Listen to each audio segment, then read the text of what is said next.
Social media scroll करताना तुम्हाला सतत राग किंवा वारंवार चिडचिड होत असल्याचं जाणवतं का? जर असं असेल तर तुम्ही कदाचित क्रोधाच्या आमिषाला बळी पडताय. होय, या कॉन्सेप्टला इंग्रजीत रेस्बेट असं म्हणतात. रेस्बेट या शब्दाला यावर्षी ऑक्सफर्ड युनिव्हर्सिटी प्रेसनं वर्ड ऑफ द इयर म्हणून घोषित केलंय. हा शब्द खूप व्हायरलही होतोय. पण हा शब्द नेमका आहे काय? याचा अर्थ काय? सांगते. रेस्बेट हा शब्द दोन इंग्रजी शब्दांपासून तयार झालाय. रेजचा अर्थ तीव्र राग आणि बेट म्हणजे चारा किंवा एखाद्याला फसवण्यासाठी दाखवलेलं आमिष. सोप्या भाषेत सांगायचं तर आमिष दाखवून लोकांना रागाच्या जाळ्यात अडकवणं. हा शब्द अशा पोस्ट किंवा कॉन्टेंटसाठी वापरला जातो जे मुद्दाम लोकांना चिडवून जास्त क्लिक्स आणि कमेंट्स मिळवतात. गेल्या वर्षात या शब्दाचा वापर तिप्पट वाढलाय. रेस्बेट या शब्दानं ऑरा फार्मिंग आणि बायोहॅक या दोन शब्दांना मागे टाकून पहिलं स्थान मिळवलंय.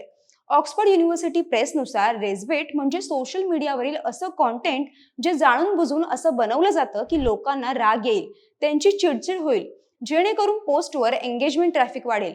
या पोस्ट अशा लिहिल्या जातात की तुम्हाला चिड येईल, चुकीची मतं, चिथावणीखोर हेडलाईन्स किंवा जाणून बुजून एखादं अपमानजनक विधान.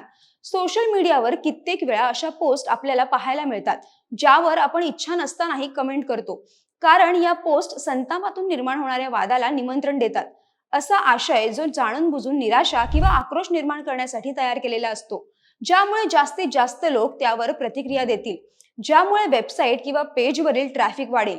हे पूर्वीही घडत होतं. तुम्ही डिजिटल मीडिया वेबसाईट्सवर बातम्यांच्या हेडलाईन्स पाहिल्यात का, जिथे लोकांना लेखाकडे आकर्षित करण्यासाठी कुतूहल निर्माण होणारे मथळे वापरले जातात, किंवा युट्यूब थंबनेल्स जिथे एकमेव उद्देश हा लोकांना एखादा व्हिडिओ पाहण्यासाठी प्रवृत्त करणं आणि त्यातून व्ह्यूज मिळवणं असा असतो.